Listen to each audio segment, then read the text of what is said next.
I'm building this 3D modular terrain set for my gaming table, and I'm doing it without painting, flocking, or 3D printing anything. In the last video, we planned out how we wanted the table to look. Now it's time to get into the workshop and start cutting some tiles.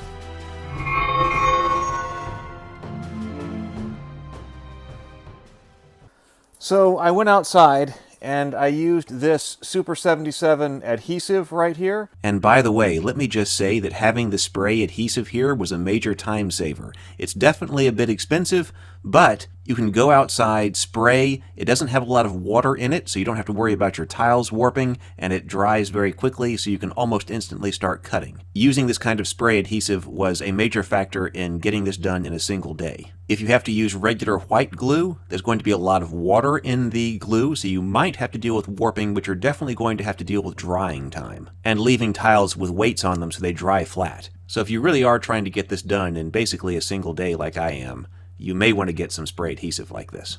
To attach the Terra tiles to some of the foam riser. This was another factor in making this project go quickly, having all of these 1-inch thick styrofoam hexagons pre-cut that are the same size as my Terra tiles. My brother and I had these manufactured at the same time we did the original Terra tiles printing. I've kept a large stack of them ever since, specifically to do this project. So that way the spray adhesive adhered quickly, and I didn't have to worry about waiting around for a whole bunch of glue to dry, because this is just supposed to be an afternoon project. So now, I also have my illustration here about the different kinds of pieces that I need, and I checked off the pieces that I already had cut from months ago, and so now I know what kinds of pieces I need to cut from these.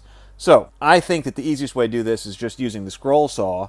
But what you do want to do is you have to make sure that, of course, anytime you go in or out of a piece, you're going in and out at the center point. So I've got a ruler here, and I've got a pencil, and so these are 4.5 inches on a side, and so that means that 2 1/4, that's going to be the very center of that.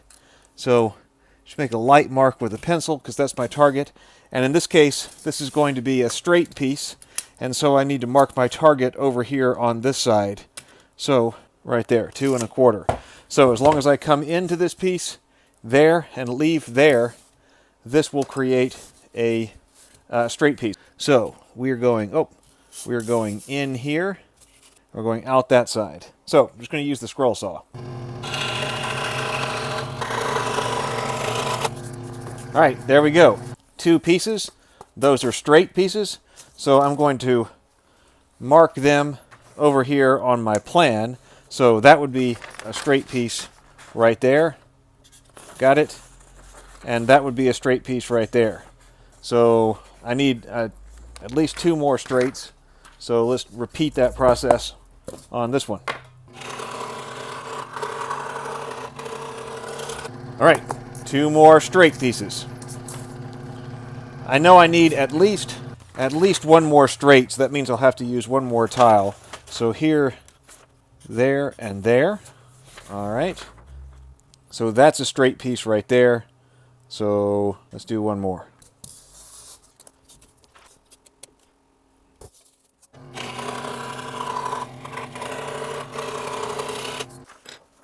That takes care of that piece.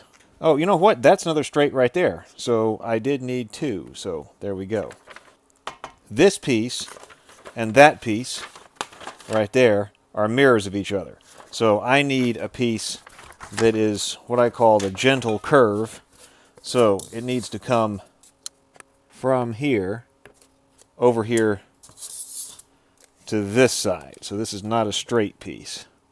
This will be a gentle curve. As we're coming, can't really see, from here, this way, over here.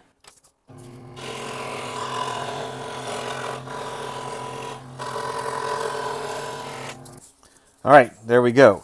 That takes care of this piece right here, and then its inverse should be that piece, right? That piece right there. Yep, that's it. All right. This piece and this piece should be inverses of each other. So by cutting that curve right there, is it the case that I also cut that curve? Yep, should be. So this curve needs to go from this side right here to this side right here.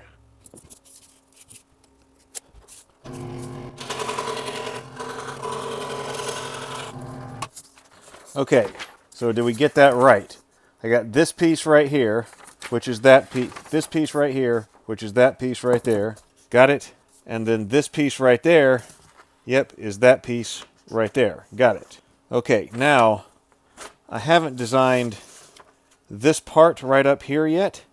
So this is some interesting shapes here because, all right, yeah, see that one, I'm conflicted on this piece because it is a really interesting kind of piece, but on the other hand, I like having more elevation on the battlefield, and so that does narrow the amount of elevation that I've got. When I was looking at the table set up, I was liking the parts that have more elevation on it. So it kind of makes me think that I should expand this to something like that, and that gives more elevation. And I like that because it gives like a valley type feel to here's the stream, higher elevation. I think that's what I'm going to do. So I need, let's start here. This is a sharp, and that's just a curve. So I'm going to need a sharp here. Let's do this sharp there. And the sharps go out the edge, the side that is most adjacent to them. So like that. So I try to come up with an interesting shape as I come this way and go back over there.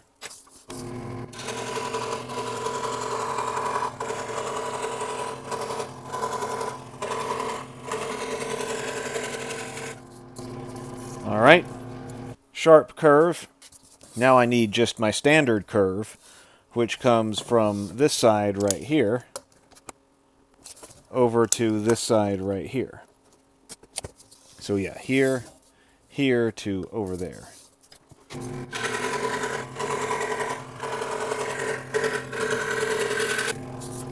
So let's check. We've made that one right there. Now we made this standard curve, and because we made the standard curve, we also made its inverse, which is that one. And I believe that these two, that one and that one, should also be inverses. I'm going to have to make another, glue up some more though. Okay, I've got another couple glued up. Now, one thing I did realize, or remember as I was back up in the game room, was that this Y right here doesn't function like I have it drawn here. This Y actually goes off in that direction, and so the stream is going to look a little bit different, which probably does influence how this is going to be, but that's okay. Let's go ahead and make that one extra tile, then we'll go back up into the gaming room, and we'll try to put some of this together, just stacked together to see how this is going to work. So we need a basic curve here to go from there over to here, right? That's basic curve. There to there. Yep.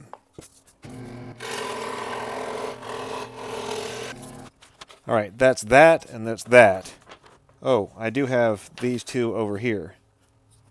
Well, I tell you what, let's go back up to the workshop. Let's dry stack this and see how we're looking with this change over here, and then see what else we need to cut. Okay. We've got a bunch of cut parts here. Figure out what goes where.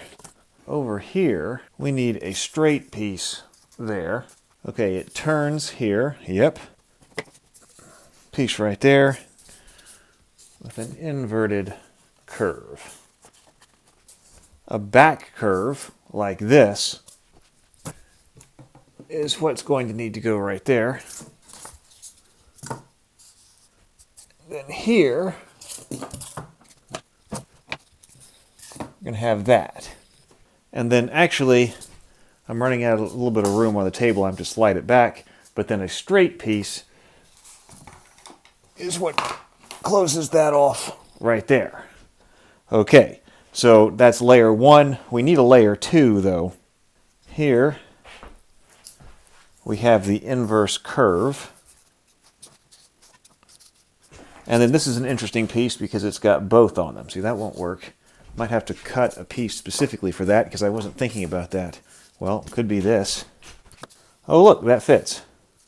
So there we go. And then we're going to have a straight piece that runs that way.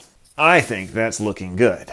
As I was making this build, I decided that I have to have the recessed streams. I've always wanted to do a table with them, and I'm working on this project now, so it just has to happen. We'll cover how that works in the next video. In the meantime, if you want some Terra tiles for your table, I'm re-releasing them through GameFound. The link is below. And also, please come by and visit my channel. I have many more videos on tabletop games and fantasy to enjoy.